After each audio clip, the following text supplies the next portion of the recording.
really goes to show one part of Clyde's book is the decline of U.S. infrastructure and particularly bad traffic in Washington. So anyway, I want to welcome you all and the folks online as well. We're watching for an event today to talk about Clyde Prestowitz's new book, Betrayal of American Prosperity.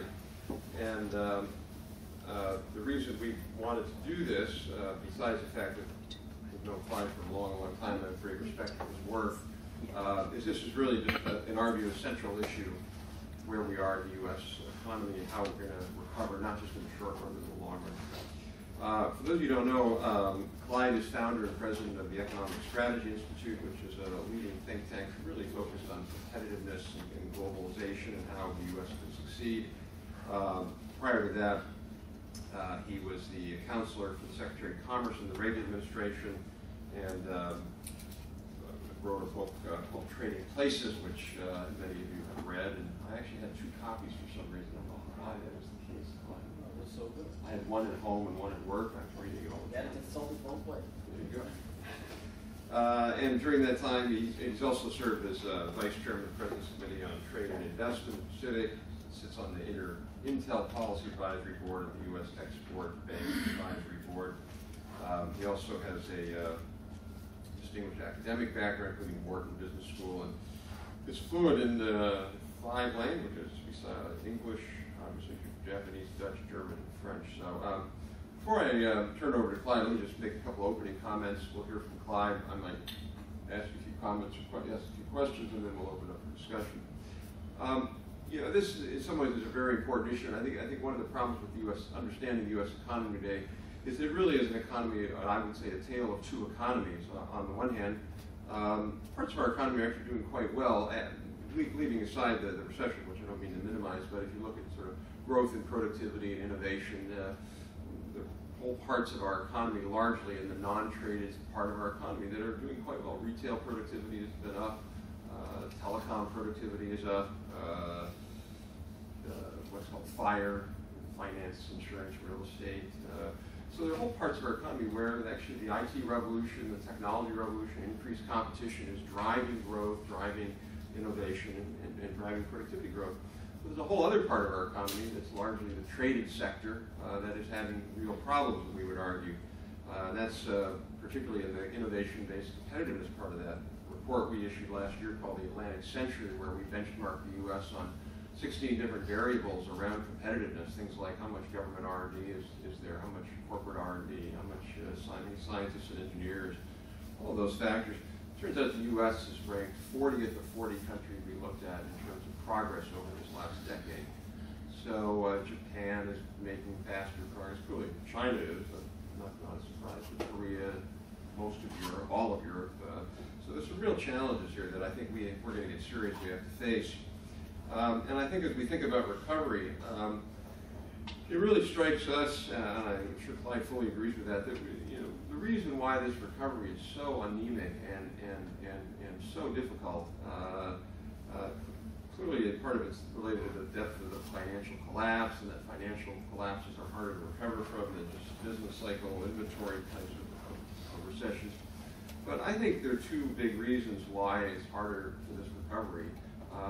One is that we're just not creating the jobs here as much as we used to in past recovery, so the job creation is not as much here. And secondly, Keynes once wrote in the general, I think it was in the General Theory of Employment, about the animal spirits of capitalism.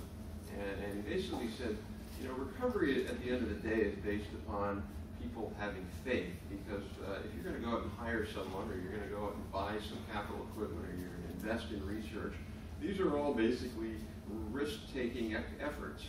These are bets on the future. I'm going to put a lot of money down and hire this person and make a commitment to that. I'm assuming I'm going to have a market for that, for their services. And that's essentially what is the animal spirits. And I would argue our animal spirits in the U.S. are quite weak compared to where they are certainly 25 or 30 years ago. We just don't have the confidence in the U.S. that we're going to lead the world. And it's not because there's something psychologically the matter with us or that we're delusional. I think our lack of confidence is a reflection of reality. And that's the reality that Clyde talks about in his book. And the real question is, how do we get that back, both the animal spirits back, but also the underlying reality that that's based upon. So, Clyde?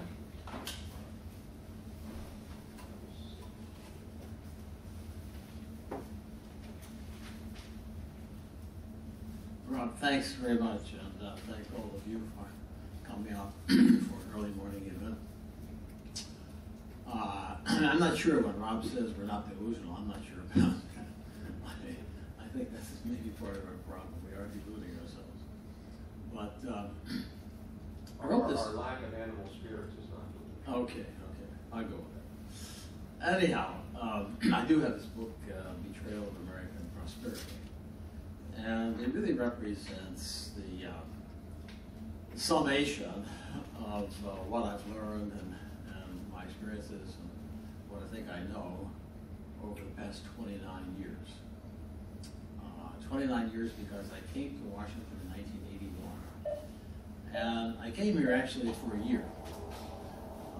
I was asked by then Secretary of Commerce Mac Aldrich I was living then in Greenwich, Connecticut. I was working for American Can Company. And Mac asked me to come down to help out with the trade negotiations with Japan. Some of you, I'm sure, remember we had these difficult frictions, so we called them trade frictions with Japan. And they were kind of eating up Silicon Valley with their surge into memory chips. They were eating up Detroit. They had already eaten up South Carolina and the textile industry. And so Mac asked me to come down and help with the trade negotiations. And I told him, okay, I'll take a year leave of absence, and I'll come down and get that settled, and then I'll go back to business. I remember my first day on the job, I walked in and I asked Mac, okay, here I am, what do you want me to do? And he said, Clyde, your job is to reduce the trade deficit. The trade deficit with them was $27 billion annually. About half of it was with Japan. And everyone said, just, unsupportable, couldn't last, just had to fix it. And so that was my job. And so I said, great, okay, and what are you going to pay me? And I've forgotten what the figure was, but it was a lot less than my wife and kids had become accustomed to. And so I mentioned that to Aldrich, and he said, not to worry. He was a businessman himself. He understood entrepreneurial spirit. So he made me a deal. The Commerce Department would pay me a bonus, 10% of the amount by which I reduced the trade deficit. So 5 years later, the trade deficit was $150 billion. I owed Aldrich $15 billion. I had to start writing books, so I hope you all buy 4 or 5. But you know what's happened. I mean, what we're at now going to, I think this year, probably about $600 billion in our trade deficit. At the height of the bubble, we were about $800 billion. And if we get a real recovery, we're going to go back to $800 billion, or probably more. And so what I have seen over 29 years is the steady erosion. There have been ups and downs, but the steady erosion of the wealth-producing capacity of the United States. And I would say that today,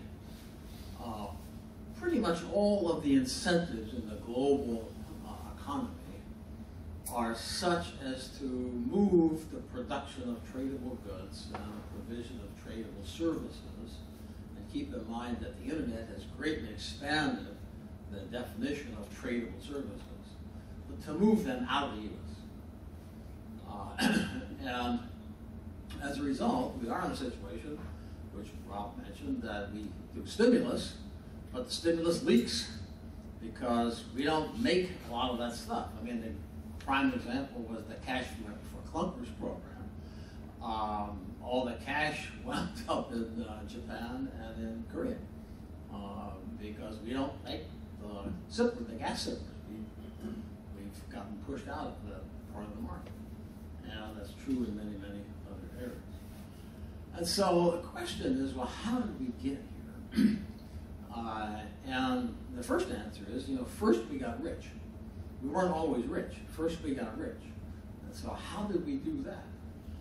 And the answer, I think, pretty simply, is that from about 1815, let's say the end of the War of 1812, so between, let's say, 1792 and 1815. There was a debate in the U.S. And you had Hamilton and Washington on one side of the debate, arguing that we needed to build American industry. We needed to catch up to the Brits in industry and manufacturing, science and technology. And you had Jefferson and Franklin, more or less on the other side, Jefferson arguing not, we just want to be an agricultural yeoman, a country of yeoman farmers, and we'll be total free traders and just sell our commodities. And Franklin arguing that trade never ruined the nation, and so also pretty much on the laissez-faire side. War of 1812 changed all that because we almost lost the war. We almost lost the war because we couldn't produce anything. Jefferson did about face, and from 1815 until about 1950, the United States acted in its economic policies domestically and internationally pretty much the way China does today. We had high tariffs. We call Lincoln the great emancipator, but we could just as call him the great protectionist because he raised tariffs to unprecedentedly high levels at that time in the 1860s. We had a lot of government intervention and support for industry. Eli Whitney, the cotton gin and the production line, those were developed on government grants. Alexander Graham Bell, the telephone, developed on government grants. We had huge infrastructure projects, the canals, the transcontinental railroad. We often think of the Homestead Act as a kind of a settlement act, that moved the population to the west by offering land. And so we think of it as a policy aimed at kind of occupying the territory that we own. And it was, but it was a huge industrial policy. Think about it. The biggest industry at that time was agriculture. And here was the government intervening in this industry, offering land and other incentives to settle and produce agricultural goods, and establishing land-grant universities for the purpose of what? For the purpose of doing research, teaching, of course, but doing research on agriculture, our biggest industry. The best story I have in this regard, though, it concerns Woodrow Wilson. So 1919, Wilson is in Versailles negotiating the end of the First World War, and he discovers that the Brits are reading his telegraph traffic. And why are they doing that? How are they doing that? Well, the answer is that you all know that a lot of internet traffic goes through the United States. It's not bound for the United States, but it goes through the United States because the structure of the internet is America-centric, having been originated in America. Well, in those days, the structure of the global telegraph system was London-centric, having kind of originated in London, and British Marconi was the dominant international radio telegraph company. And so a lot of traffic went through London. It wasn't bound for London, but it went through London, and British Marconi could make it possible for the British government to read the traffic. And so they were reading the traffic, and they were reading Wilson's letters. Wilson didn't like it. So he called up his Secretary of the Navy, a guy named Franklin Delano Roosevelt. And he said, Frank, this is unacceptable. We got to fix it. We have to have a company that can beat British Marconi. So Frank, I want you to go about setting up a company that can do that. So Frank called in the heads of AT&T, GE, Westinghouse, United Fruit, and informed them that they were going to be partners with the U.S. Navy. The U.S. Navy was going to own 50% of the new company, and the other companies would be partners with the U.S. Navy in forming this new company whose objective was to beat British Marconi in international radio telegraphy. Anybody know the name of the company? RCA, Radio Corporation of America. And the U.S. Navy was a 50% shareholder of that company well into the 1930s. He eventually, of course, sold his shares, made a nice profit.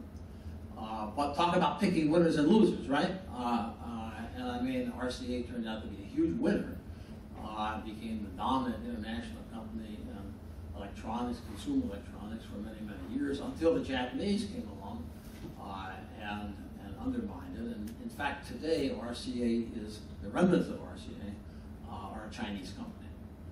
I think it's so ironic that RCA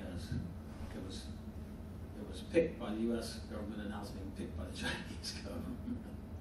But anyhow, the point is that up until 1950, we pursued industrial policies. We had a close working relationship between government and industry in many areas, and we got rich. And then after that, we became the dominant global power, and our emphasis shifted. We were number one in almost every industry coming out of the Second World War. And we thought that we were kind of untouchable. And so our emphasis shifted. The feeling was we don't have to worry about catching up because we caught up. And we don't have to worry about anybody catching us because we're so great. And an interesting mentality shift occurred. Between 1815 and 1950, we focused on catch-up, and we understood that catch-up, or economic development, involved a partnership between government and industry. But after 1950, having got rich, we developed a mythology that we got rich because we were all entrepreneurs and all started companies in our basements or our garages, and we forgot about the partnership concept that had actually underlain that economic development. And so our whole focus shifted. We began to play, as the Brits before us had, the great game of global hegemonic geopolitics. And so, if you think about President Obama today, he wakes up in the morning, and the first thing he has is his daily brief, the overnight intelligence brief, right? So he wakes up, he's having his coffee, and he's saying, "Oh man, Afghanistan, what a mess, jeez. Send Petraeus out there." And then he looks at Iraq, and he says, "Oh, crikey, who do I have to send out there?" And then, the Iranians are now threatening that they're not going to allow their ships to be inspected, and the North Koreans are still threatening. So he has all of these geopolitical problems on his head. Now, Hu Jintao gets up in the morning and he gets his daily brief. And it's, well, let's see, yesterday we built 5,000 miles of high-speed rail, and we installed 26,000 miles of high-speed internet. It's a whole different mindset, a whole different shift. And, this became graphically apparent to me when Obama was in China in November. And he had his press conference with Hu Jintao. And in the course of the press conference, Obama happened to mention that they had agreed that the U.S. would assist China in development of its new commercial airline. And when I heard that, I kind of did a double take, and I thought, wait, we have a big trade deficit with these guys, and commercial airliners are one of the few things that we clearly can sell to them. Why are we going to teach them how to make commercial airliners? And I don't know all the background to it. In fact, I did talk 2 nights ago to Kurt Campbell, the Assistant Secretary of State, and he assured me that this had all been thought through. But I guess that part of it was Obama needs China. He thinks he needs China to help him with Korea. He thinks he needs China to help him with the Iranians. So he has all of these geopolitical things in his head, and those are uppermost. And so he makes an economic deal that may or may not be beneficial in order to achieve these geopolitical objectives. And at any one moment, the geopolitical objectives appear to be the overriding priority. But if you keep doing that, little by little, these little economic concessions accumulate. And you find that you have less and less material with which to make concessions, less and less ability to maintain your productive base. And I think that's where we've gotten over the years. I mean, it's interesting that if you go to this afternoon, after you leave here, if you go to the website of the Polish embassy here in Washington, it proudly proclaims that we Poles have, or we in the embassy, have obtained $8 billion worth of high-tech aircraft production from the U.S. for Poland. It's offset. So the Poles buy F-16s, and then we direct General Dynamics, or whoever makes the F-16, to make arrangements with the Poles so that the Poles can produce parts of the plane. And gradually they produce more and more. And so now they're doing $8 billion. And this is, another manifestation of our focus on geopolitics rather than geoeconomics. So I've identified 6 or 7 what I call false doctrines that have been the main driving factors in this erosion of U.S. productive capability. And when I say false doctrine, I want you to understand exactly what I mean. So a good example would be Vietnam. You remember that in Vietnam, we had the doctrine of the domino theory. And the notion was that if Vietnam went communist, all of Southeast Asia, maybe all of Asia, maybe the whole world would go communist. And so we had to stop. We had to draw a line in Vietnam and stop it at all costs. Now, it was very costly. We had 58,000 kids killed in Vietnam. And yet, and in retrospect, we know that it was a silly doctrine. In retrospect, we know that it was superficial, flawed, and just wrong. But you know what? In the 1960s, 1970s, all of our top people believed it. David Halberstam, the great New York Times reporter, wrote a book called The Best and the Brightest. And the theme of the book was that the best and brightest of our leaders in the United States, all the graduates of the top universities, all the PhDs in political science and economics, all the military leaders, the graduates of the military academies, the pundits in the papers, all of them believed this doctrine. And in fact, if you didn't believe this doctrine, you were kind of ostracized. If you didn't believe in this doctrine, you didn't get, your chances of getting a high-ranking job in the government were pretty small. Your chances of getting tenure at the major universities were pretty small. Because the whole leadership elite had glommed onto this doctrine, and it smothered any opposition until 58,000 dead kids finally woke us up that maybe this wasn't the right doctrine. I can give you another example, less dramatic, but it's a similar kind of thing.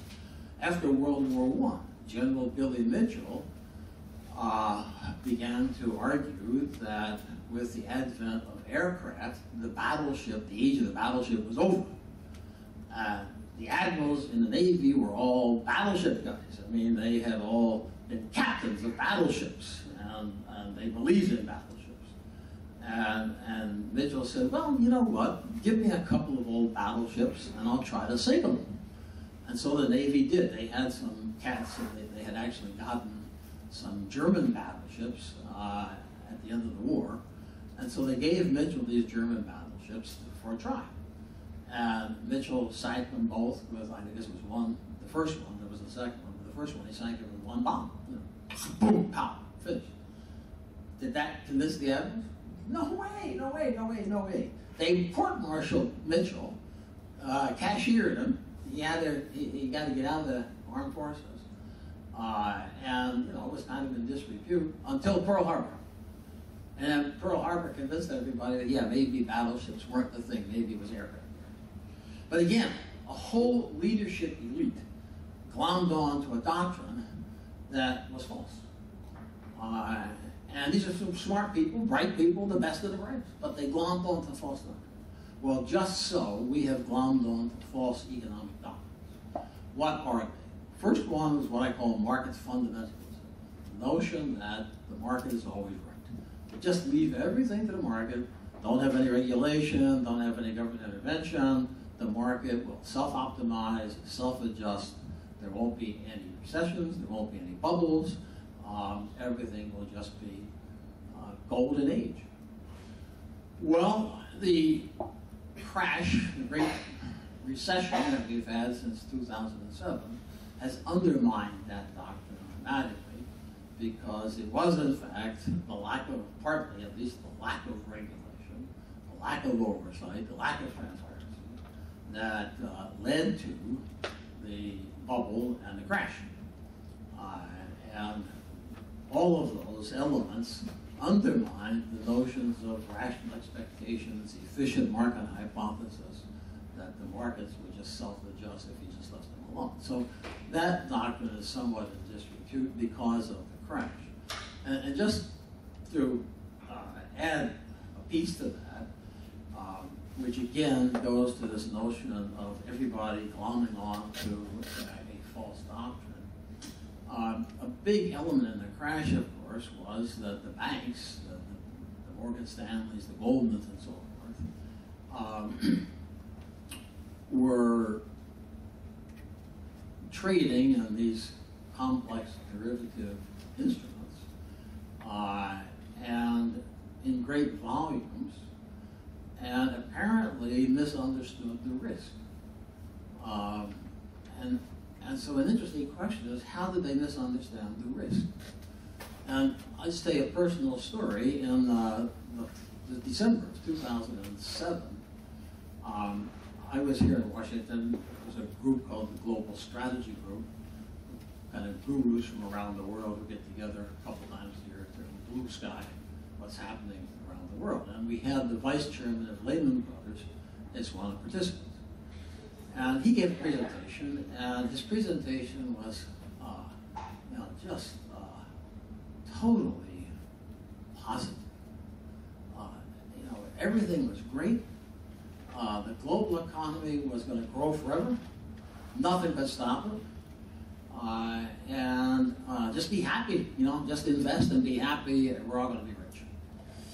And I remember I had been at a meeting in India the week before where there was a really bright Indian financial analyst who had mentioned that he was concerned about the risk of these derivative instruments.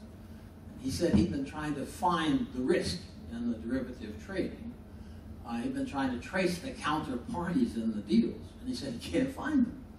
And he said if this ever begins to unravel, it's going to be a total disaster. And he said, there are 47, I think at that time it was like $47 trillion of derivative instruments in the market, and of course they got much bigger. So I asked this Lehman vice chairman, I said, what about the derivative trading? And he said, Clyde, he said, we have our value at risk model at Lehman Brothers. He said, we've stress tested our systems inside out, upside down.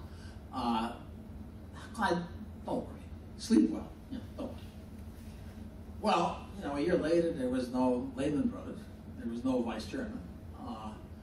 And why?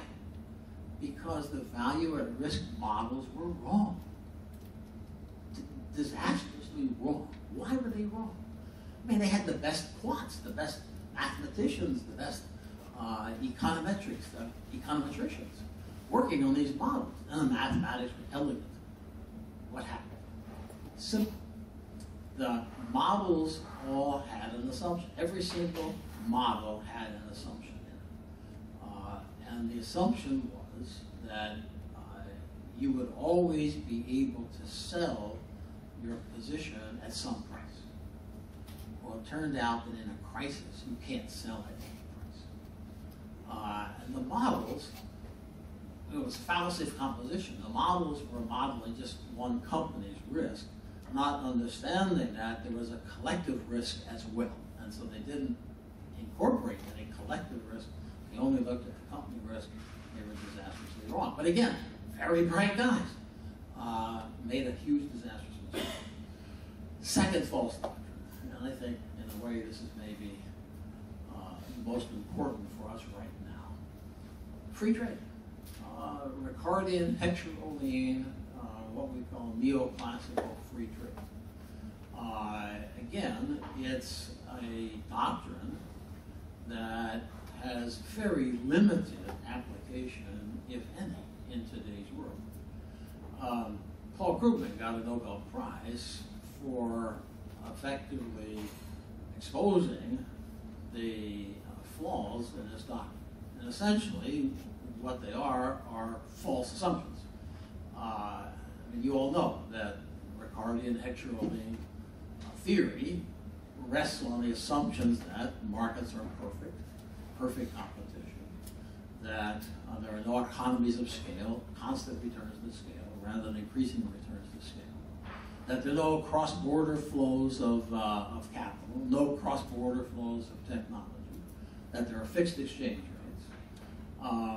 And so if you have those conditions, then Ricardian, Heterolean, neoclassical free trade theory may be correct.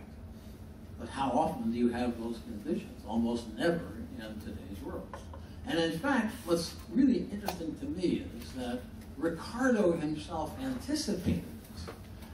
It's interesting that the adherents of Ricardian theory never refer to Ricardo's own writing about how this might not work. But in his famous example of English textiles and Portuguese wine, Ricardo made the point that if the English textile manufacturers were to move their factories to Portugal, that not only would the textile manufacturers gain in profits, but Portugal would then become a major factor in textiles as well as wine, to the disadvantage of England. But, he said, the British manufacturers would never move their factories because why? One, because they were patriotic, they were dedicated to building England. And two, there was too much risk to go to a flaky place like Portugal. So they would never do it. Well, you know, that was 170 years ago, 60 years ago. And now they do it. Now manufacturers do put their companies in interesting places. So, you know, almost all the industries in which we're trading, aircraft, semiconductors, machine tools, automobiles, these are all imperfect competition. These are all economies of scale industries. These are all industries with huge cross-border flows of investment, technology. So the rules, the theory just doesn't apply. But we play the game.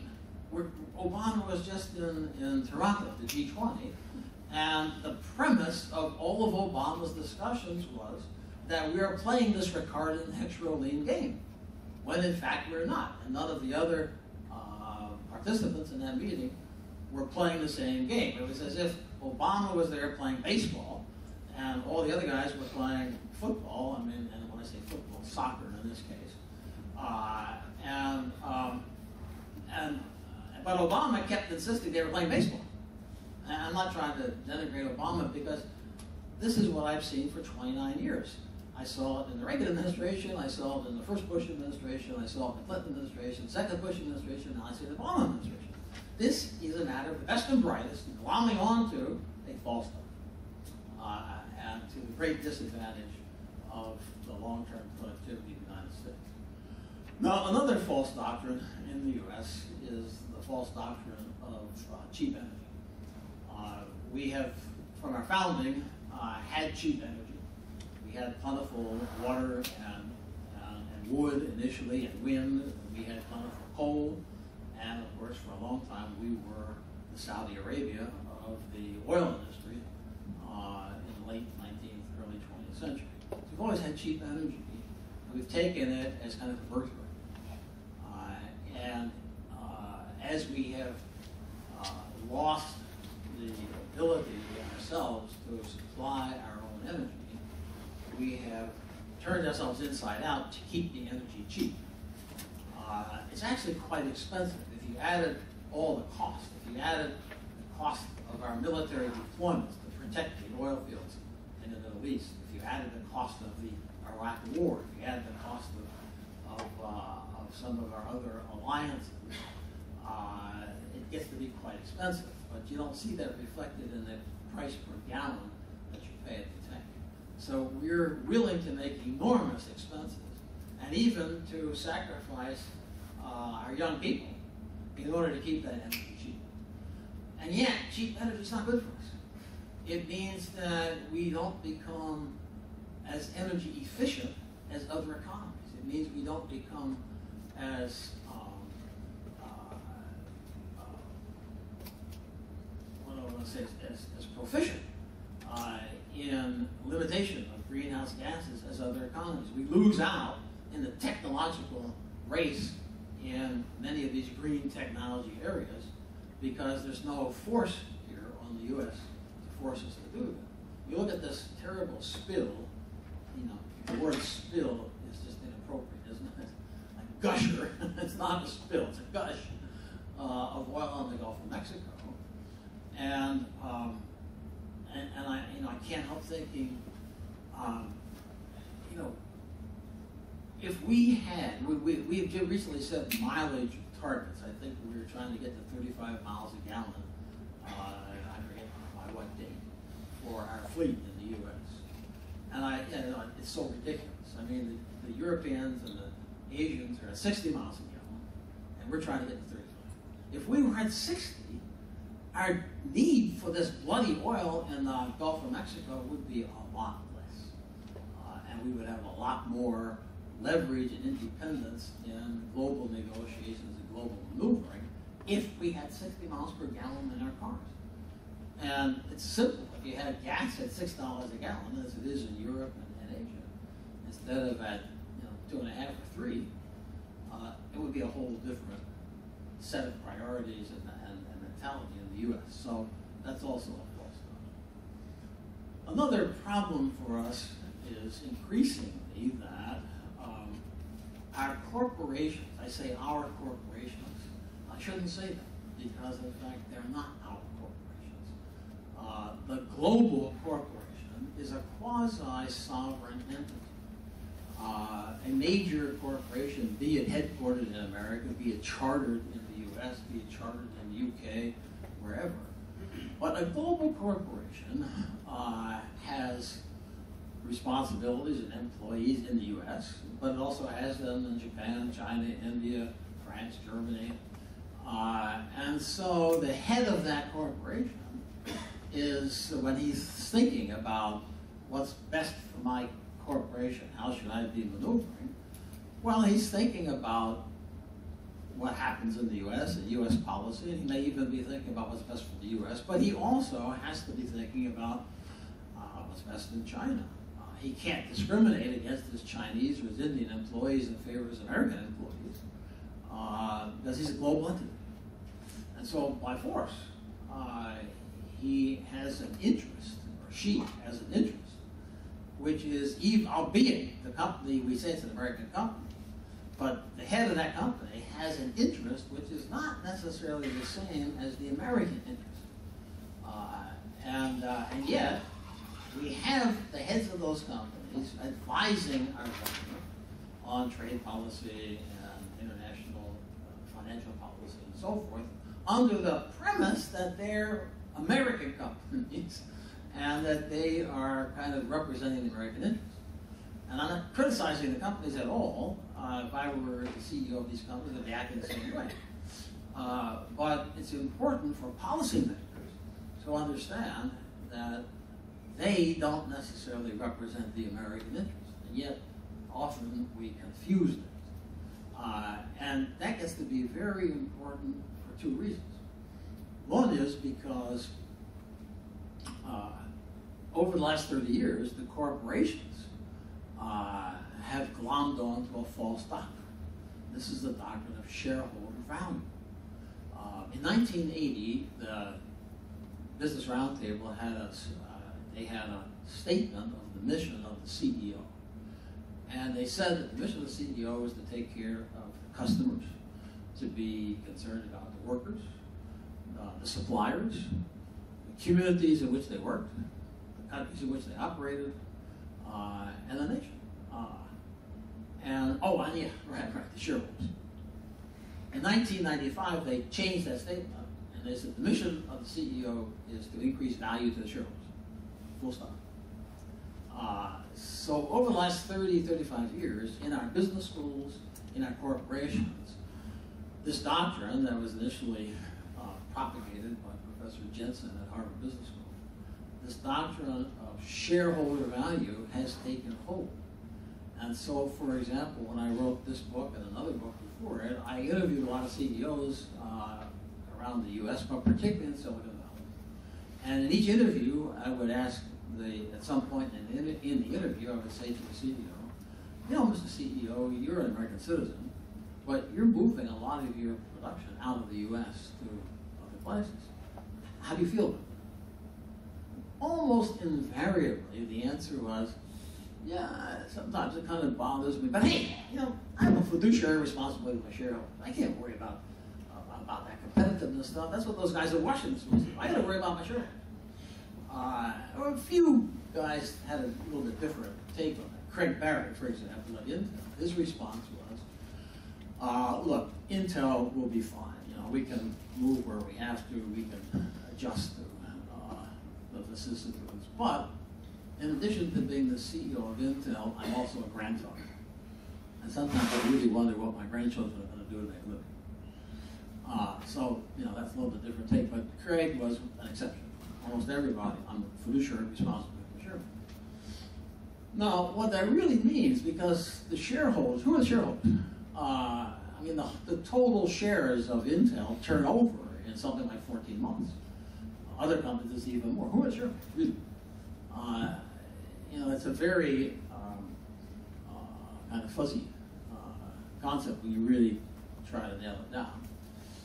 But in any case, what it really leads to, because the increase in the value that the CEO is supposed to be producing is measured in the short term. It's measured every quarter. And so this leads to a mentality of maximizing short-term earnings for shareholders. And that has certain negative impacts if you're in industries that require a long-term strategy, long-term investment. And what we've seen is erosion of U.S. position in those kinds of industries compared to Germans, Japanese, and others who have a stakeholder theory rather than a shareholder. Now, this shareholder theory and the quasi-sovereignty of the corporation is also very important from another aspect. In the 1990s, globalization was embraced by our corporate leaders, by our political leaders. In fact, President Clinton at one point said that globalization is America's strategy. And underlying that was the notion that globalization really is Americanism. Right? If the world's globalized, everybody's going to be like us. Isn't that great? And we had this notion that globalization, had a mantra, globalization would make everybody rich. Being rich, they would all become democratic.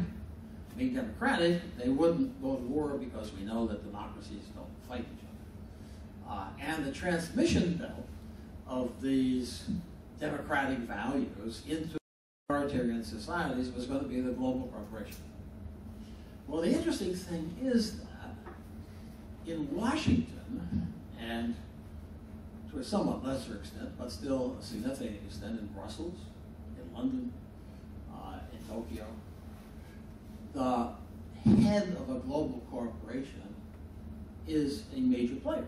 I mean, here in Washington, the head of GE or Intel or any other major corporation in Washington, that person is a major political player. They have their PACs, they have their lawyers, they have their lobbyists. Any top official, including the president, is anxious to see them. They're players. They're influential in Washington. In Beijing, in Rio, in Moscow, nay, in Singapore, they're not so influential. They're not players. I mean, they're significant. they get in to see Hu Jintao because he wants them to invest and he wants them to take money. But they don't play in his politics. And in fact, they need to be careful about his politics because there's not a rule of law. They're not going to sue the Chinese government. You can sue the US government and win. I don't know if you want to sue the Chinese government or the Singapore or the Saudi government. So you got to be careful. You got to sniff how the wind is blowing and be careful of your relationships because these governments have great administrative authority and latitude. They don't have to get injunctions and stuff like that. They can just move with administrative guidance. And so in these countries, the CEO is not influential. He or she is deferential. And in a funny way, they have to be more responsive to the wishes of the authoritarian government than to the wishes of the democratic government. And yet, they are advising the democratic government. And so, in a funny way, you get the global corporations being somewhat, I don't want to over-exaggerate this, but being somewhat captured by the authoritarian political centers, and then becoming the lobby for that in Washington and other places, other capitals around the world. So the transmission belt is kind of going in reverse from what we anticipate. And then the final point I make, I've already made it, which is what I call the geopolitical priority, which is that we subordinate our economic interests to achieving geopolitical. We need bases. We want the Chinese to help us in Iraq or Korea. We need votes in the UN. And so to gain all of those geopolitical objectives, we tend to subordinate and to make economic concessions. And so put all of that together, and you get this erosion of the U.S. productive base and the continuing rise in U.S. international debt. And then because that the trade deficit and our trade relationship tends to reduce job creation in the U.S., we then get stimulus programs to try to create jobs. But of course, those stimulus programs then raise our domestic debt. And so we're in a rising debt situation and a very unsuccessful or imperfect job creation situation. And in fact, I think coming out of the G20 meeting in Toronto, I think the president is in a really terrible position. He's got 10% unemployment officially, but the real unemployment is more like 17 or 18%, not the underemployed and those who have just got too discouraged to look for jobs. He's in a situation in which he tried to persuade the Europeans to do more stimulus, particularly the Germans. Told the Germans, look, you Germans, you're saving too much, you're exporting too much, you got to consume more and spend more. And the Germans just said, basta, we're not going to do it. And right now, if you look at Europe, essentially all of Europe are Germans. Because all the other countries, including the Brits, the Spaniards, the Italians, the Greeks, even the French, and the Brits, they are all in a situation in which their debt is so high that they can't really risk taking on more debt, so they can't do more stimulus. So they're cutting their budgets. But that means that they don't have any domestic job creation power. So what are they going to do? Well, the currency has weakened. Euro has fallen 20%. They're going to go for exports. So all of Europe, all the EU, is now an export-led economy. They're all Germans. And then the president tried to tell the Asians, led by the Chinese, you guys got to consume more. You got to let your currency revalue so that your citizens can have a better lifestyle and become real consumers and create domestic-led growth. Now, the Chinese, I think, were a little more clever than the Germans. Well, I mean, Germans are pretty straightforward. And the Chinese didn't say basta. They gave him a head fake. They said, "Oh right, okay, yeah, we'll unpeg the yuan from the dollar." And U.S. officialdom and U.S. punditry bowed to them and thanked them graciously for this wonderful move. And the wonderful move so far has been zilch.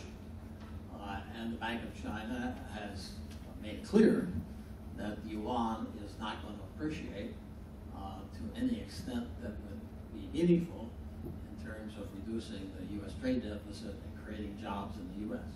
So we're now in a situation in which all the major economies are going for exports, except ours. Because why? Well, because someone has to buy the stuff, and so we are the buyer. And the dollar is going to be strong for a while because the inflows of capital from Asia will continue, and the European situation is driving flight capital to the U.S. So the dollar is going to be strong. Interest rates will be low. It'll be easy for us to borrow. So the easy course of action for the U.S. will be to continue to borrow and continue to consume as we have become accustomed to, and to watch our trade deficit and our national debt rise. And the end of that story is not much job creation. And so at some point, I see in the U.S. just enormous political pressure to stop this. And I can imagine that pressure being expressed in a number of unpleasant ways. And so I think the president is facing the situation in which he's coming up on an election in November. His own election, re-election, he hopes in 2 years. He can't create jobs. He cannot create jobs unless he goes for the trade deficit and really takes action to reduce the trade deficit. But that means he really needs to abandon this simplistic, flawed, limited, Ricardian, Hexerodian, neoclassical free trade doctrine. He needs to begin playing soccer, football, instead of baseball. And so how would we do that? Well, you know, the answer is going to read my book. I'll give you a couple of hints. Look, if I look at the forces that work here, you know, one of them is obviously currency. And all major currencies are all undervalued versus the U.S. dollar. I don't complain too much about the euro because the euro is a floating currency. But the Asian currencies are all being managed. They're all being managed to support an export-led economy. They're being managed to generate current account surpluses. And they do. And we need to do something about that. And the things that we can do about that are a number of things. You know, one of them would be the Secretary of Commerce can self-initiate a lot of countervailing duty cases or dumping cases to try to counter that. That's a, you know, it has its pluses and its minuses. You have to do it case by case. It's contentious, time-consuming, resource-consuming, but at least it would express a shift in attitude, and it would create some counter pressure.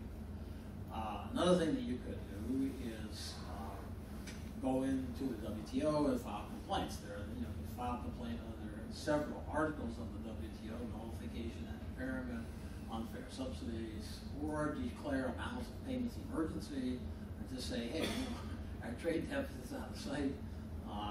We're really concerned about the dollar becoming shaky in international markets. We know you Chinese don't want to lose the value of your dollar, and so you know we need to impose some kind of tariff. Paul Krugman has called for a tariff of 25%. Steve Perlstein in this morning's Washington Post has called for something similar. And so the notion of a tariff, surcharge, which has been taboo for a long time, is now on the table.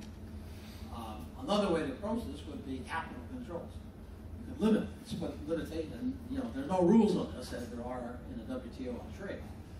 So you could limit, put limits to the amount of capital that you allow in, or you could tax it. You know, there's one product that we make, we have a monopoly on the production of one product that most people in the world really want: U.S. treasuries.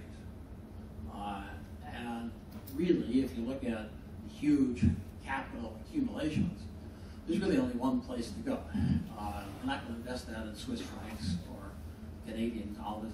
They're just not big enough. The markets aren't big enough. There's only one market that's big enough, has enough liquidity, it's the U.S. market. You got to buy treasuries. So we get taxed. And that would be an effective revaluation of those currencies.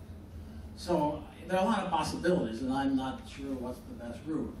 But it's imperative that our policymakers begin considering some of these alternatives and begin to make it clear to the world that we are not going to continue to accept that the value of the dollar, the value of our products, our exports, the value of our imports is dictated by the intervention, the strategic intervention of currency managing countries. Second issue that I think in a way is even more important than the currency are investment incentives. I'm sure you're all familiar with the kind of investment incentives that Singapore or China or France or Germany or Ireland or many countries actively, aggressively recruit the inward investment of major companies into their country, and they offer free land or free infrastructure, no taxes for 10, 15 years, a break on utilities, and all these incentives can really mount up. So Paul Otellini, for example, the CEO at Intel, has said that on a major fab, a semiconductor production facility, that over the lifetime of that facility, these incentives can add up to $1 billion, about $100 million a year over the 10-year life of a factory. We don't counter that. And our states have these little incentives that the states offer, but it's peanuts. They're playing with peanuts. At the federal level, we don't have any counter to that. And think about how this works.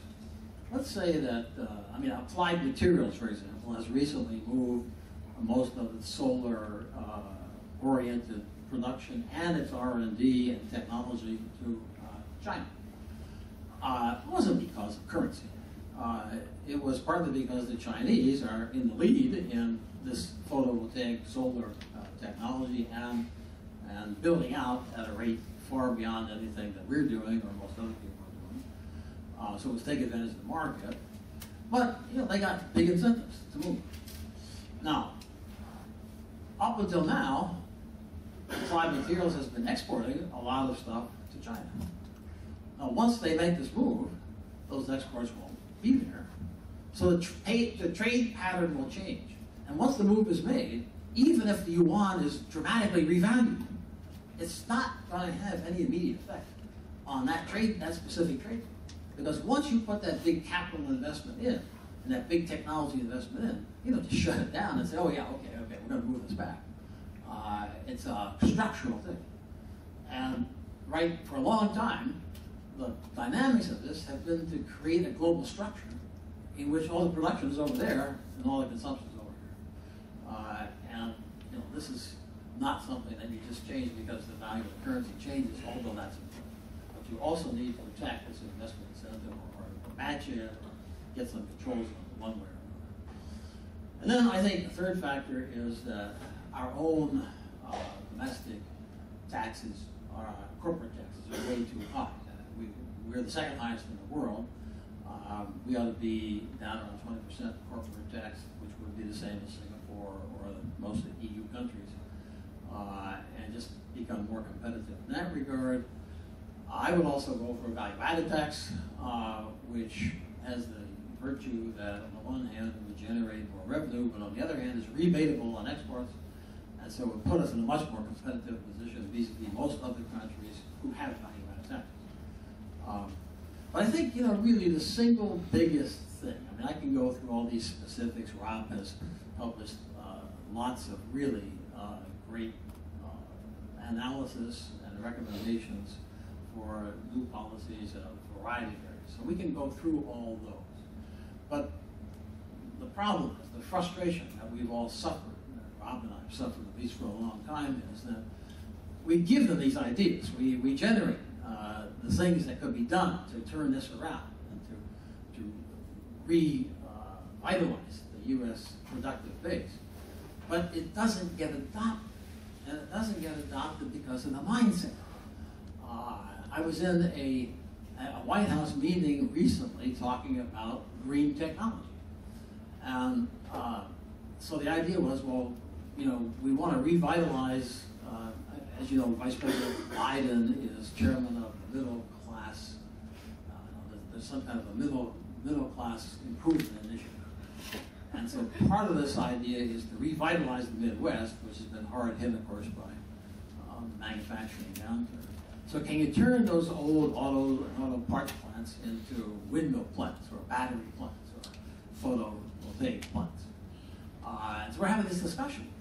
And the idea was, well, should we put more stimulus money?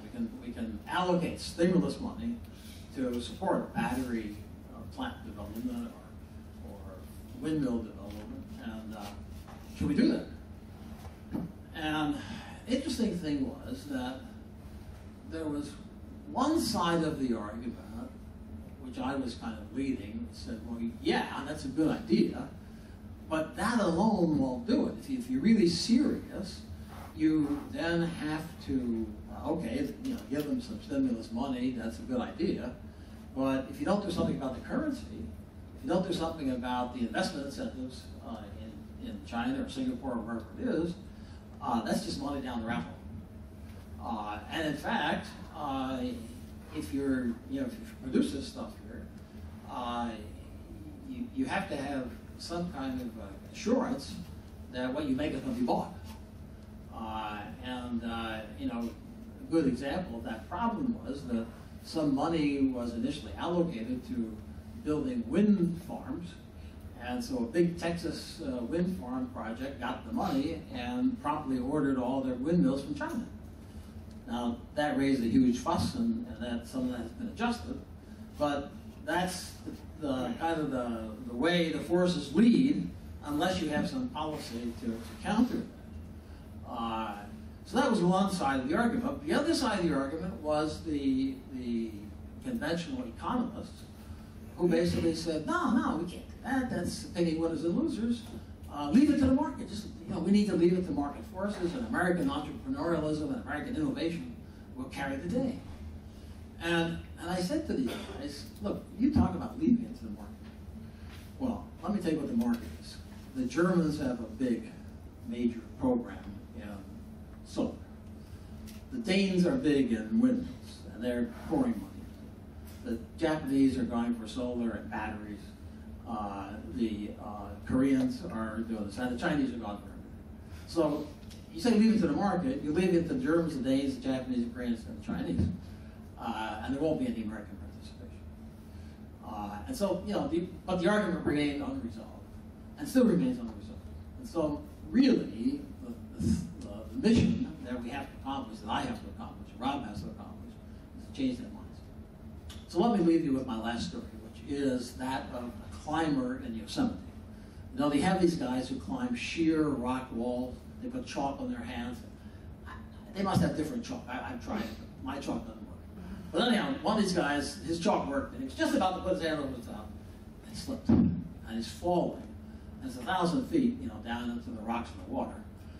He's flailing around, and at the last minute he grabs a protruding root, and he's hanging there, holding onto his root by one hand. And he's not a particularly religious guy, but this is kind of serious. And so he looks up at the sky, and he says, "Is there anybody up there?" And to his utter amazement, this big voice booms out and says, "Yeah, what do you want?" And he says, "What do I do?" And the voice says, "Jump, of course." 1,000 feet down there. Looks back up on the sky. Anybody else up there? We need somebody else. Thank you very much.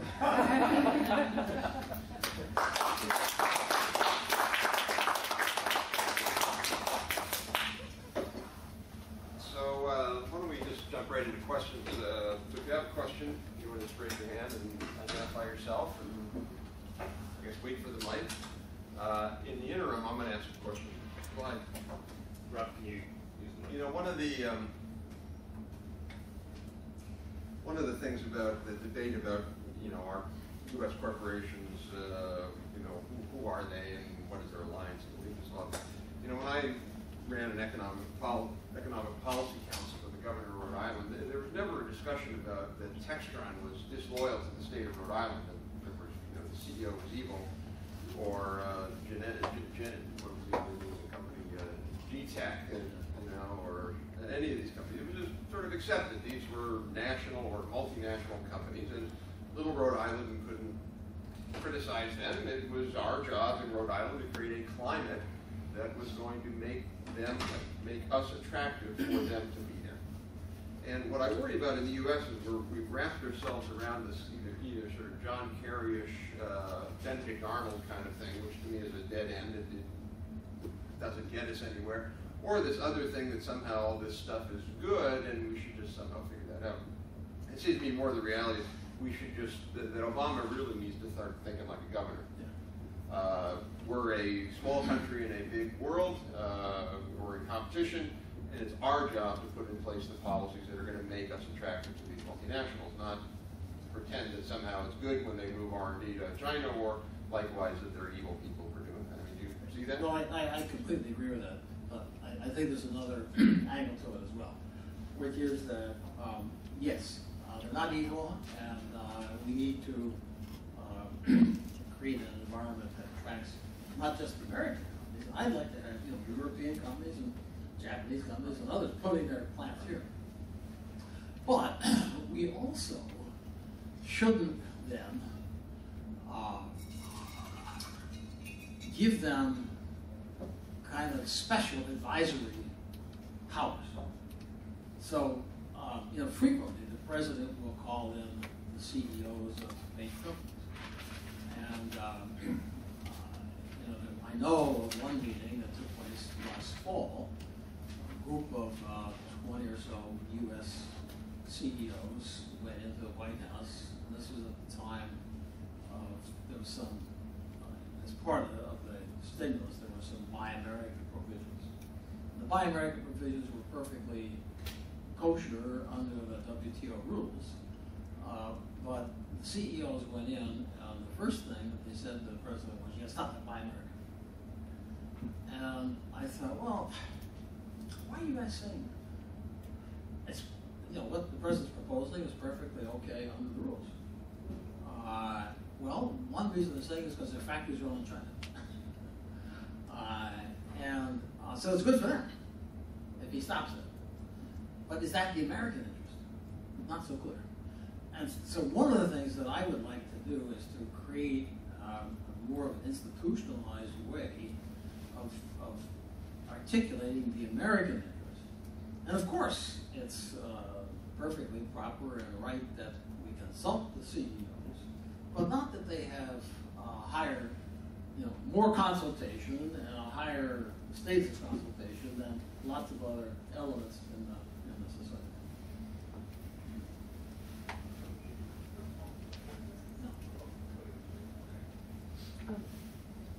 It's on. Oh, thank you. It doesn't sound like it's on. It's just, you gotta turn up a little bit the mic. I think we can hear you. It's Okay. Anyway, back to your false doctrines. When you mentioned Identify yourself. Oh, hi, I'm Susan Weiler. On market fundamentalism, as you said, the traditional theory is no regulation, no government intervention. And I think one thing that I didn't hear you mention, and I'd like to hear your opinion on, is how there can be more public-private collaboration, especially in funding R&D. It seems that other countries distinctly have that model where we tend not to have so much, and I'm just wondering if you could comment on that role in helping us achieve economic prosperity. Sure. You know, it's interesting. We have had a high degree of collaboration. You know, if you think about when Sputnik went up and we passed the the National Defense Education Act, when was it, 1958 or something? 58. 58, yeah. You know, that response to that led to, I mean, I was educated under that program. I got my degrees under that program. And there was a great deal of cooperation between the universities, the corporations, the government in responding to that technological challenge. So we have been able to do this in the past. And I think the mechanisms by which we do that are pretty well known. We have had DARPA is world famous for what it has done as kind of an incubator and foster and acting, as a government agency, but in collaboration with the private sector and with universities and so forth. At the moment, we're not funding this kind of stuff enough, and we've had a doctrine that has been permeated into the bureaucracy that this kind of thing is bad. This is picking winners and losers, and that we want to leave everything to the market. So my feeling is that we know how to do this kind of thing. I mean, a la Woodrow Wilson picking up the phone and calling Frank and saying, hey, I need a new company. It's not so much the mechanisms, it's the mindset that needs to be changed.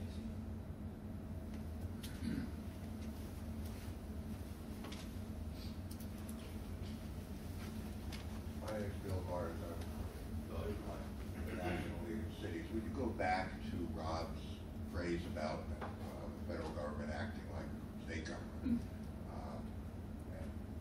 And so what are we to take from that? I mean, the standard critique, maybe you don't join the critique about state and local government, is that all these incentives, you referred to them as peanuts before, are wasted because they're competing with each other.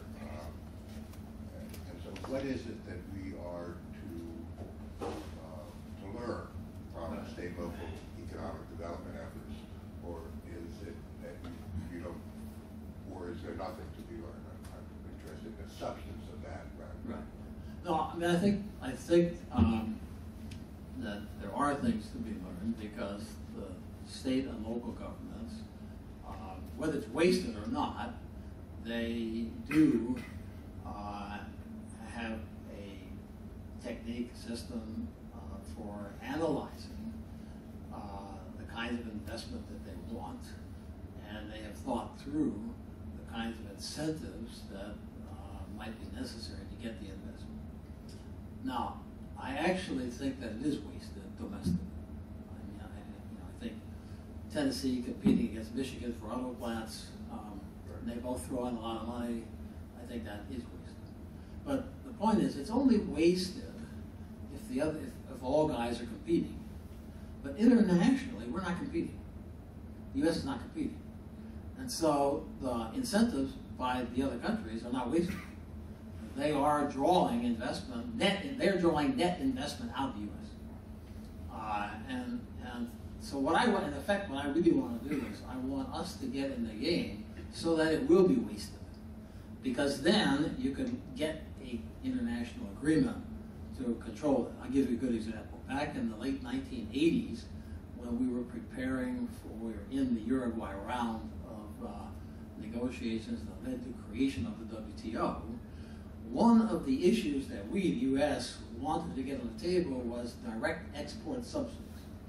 At that time, a lot of countries, the Europeans particularly, but also some in Asia, had major direct export subsidies. We didn't have any. And we wanted to get it on the agenda to put disciplines on it in the WTO. The Europeans particularly resisted. They didn't want that on the agenda, no sirree Bob. So we, some of us, I was in the government at the time, said, look, we need a war chest. We need to match that stuff to give them an incentive to negotiate. And it was a big debate within the administration. I remember Treasury said, no, that's going to be a waste of money.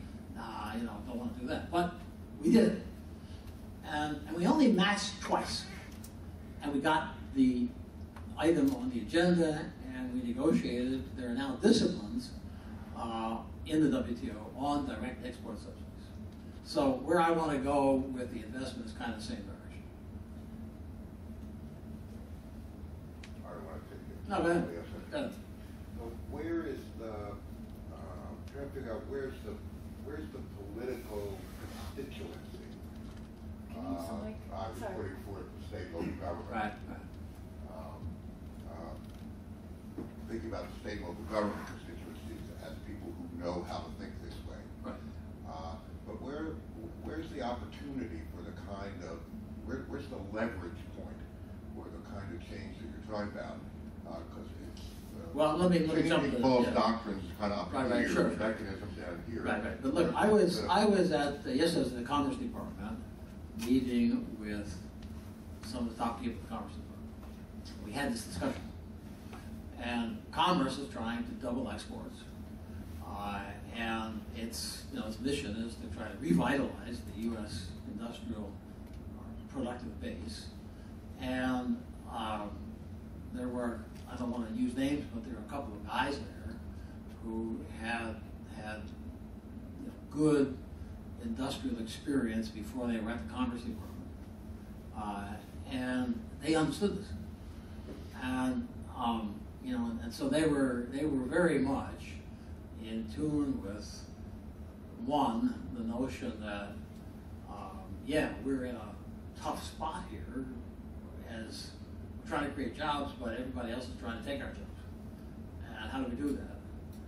And and one way is this to at least offset the impact of some of these investment incentive programs. So I think the driver, if there is a driver, the driver is unemployment. And the combination of high unemployment and elections tends to concentrate people's minds. And then that may lead to some concrete steps along the lines we're discussing. Let me ask you one last question, and then we need to break. I once was at dinner, and I was talking to Congressman, thank you, was talking about trade, and I raised the point of that I didn't really think we were doing free trade with China. We were free, and they were mercantilists, and it was essentially this one-sided trade. And what I've heard, what he said, and it's been repeated many, many times by neoclassical economists, was Adam Smith proved that mercantilists only hurt themselves.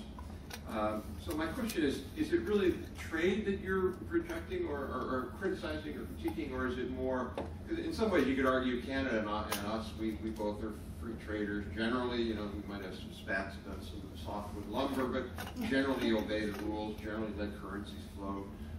We might need to do better technology and innovation policies on the domestic side, but generally that works. Gives us both some advantage. Is it more that the issue is really that there are these countries that just fundamentally don't buy that model, and they want to manipulate it, and so where kind of are you on that? Yeah, I pretty much agree with that. I think, Steve Perlstein quotes me in the Post this morning. He identifies me as a trade skeptic. And he also quotes Fred Bergsten, whom he identifies as a free trader. And I was thinking about that. I was thinking about sending Steve a little note. Saying, look, I'm not a trade skeptic. I spent my life in trade, for goodness sake. And the kind of trade that takes place between the U.S. and Canada, or the U.S. and the U.K., that's good. That's mutually beneficial trade. It's not strategic. Neither side is aiming to accumulate a current account surplus or to achieve dominance in a particular market. So the real problem here is the one I said earlier. One side playing football, the other side playing baseball. The real problem is the asymmetry between the mercantilist and the more, I call it dirty, laissez-faire economy. And in fact, in my view, the real problem is the non-recognition of that reality by the U.S. intellectual elite, and which is what I'm trying to attack in this book. But having said that, the Canadian thing, I think, is actually a good example of how we get ourselves off track. In 1965, we concluded the U.S.-Canadian auto agreement, Up until 1965, Canada had high tariffs on auto imports from the US. We had high tariffs on auto imports from Canada. So the result was that the big three had, in the US, they produced cars in the US for the US market, and they produced cars in Canada for the Canadian market. The US market was much bigger, they had much bigger economies of scale, so their costs were lower in the US. Canadian costs were higher because smaller plants. Canadian cars cost a lot more. So the idea was that we will get rid of these tariffs and just rationalize production in North America, and so that all of North America can gain the benefits of economies of scale. Now, had it been just a matter, and we had at that point, we had a trade surplus with Canada, and we had a trade surplus in autos with Canada. Now, had it been just a matter of, okay, you guys drop your tariffs, we'll drop our tariffs, the logic of that would have probably dictated that the auto plants supplying all of North America would have been mostly in the US, because we already had and this was the biggest part of the market. But the Canadians were very clever. The Canadians said, yeah, we'll drop our tariffs, but we need to have a local content requirement. And so, I forget what the number was. I think it's 65% of the content of any car sold in Canada, not made in Canada, but sold in Canada, has to be Canadian content. And that excluded the marketing and the sales. In other words, it was the production content had to be 65% Canadian content. So now, if you're the big three, and you've got this big North American market, and you can supply it tariff-free, but you've got this content requirement in Canada, so where do you put your new plants? You put them in Canada, because you can get into the US without a content requirement, and you solve your content requirement in Canada, you build a big plant in Canada and supply the whole North American market. So within 2 years, I think it was by 1968, the US had a trade deficit with Canada, mostly in autos, and we've had it ever since. Now, you know, some economists would argue that, what's the problem? Because of the addition of Canada, the whole industry got greater economies of scale. And if the factories are in Canada, so what? We're still getting, American consumers are still getting the benefit of those economies of scale. There's some truth in that. But it also means that employment was shifted to Canada. And so you had a restructuring in which new job creation and a great deal of technology went to Canada rather than to the US. And so, you know, I argue with the economists, this was not necessarily a good deal for the United States. But it was not, nor was it free trade. No, exactly. So if it had been free trade, right. Well, if they had just dropped tariffs, then that would have maximized welfare for us, for them, everybody would have been better off if that was not done. We could do this, or at least I could do this for many, many more hours if you can imagine, because it's such a central issue that underlies a lot of this. So, but I want to thank Clyde for his comments and his thought leadership on this, and really encourage you to buy the book. I don't know if here. Or about 3 or 4. 3 or 4, because you know. Still paying off that debt. Exactly. So, so please join me in welcoming and thanking Clyde.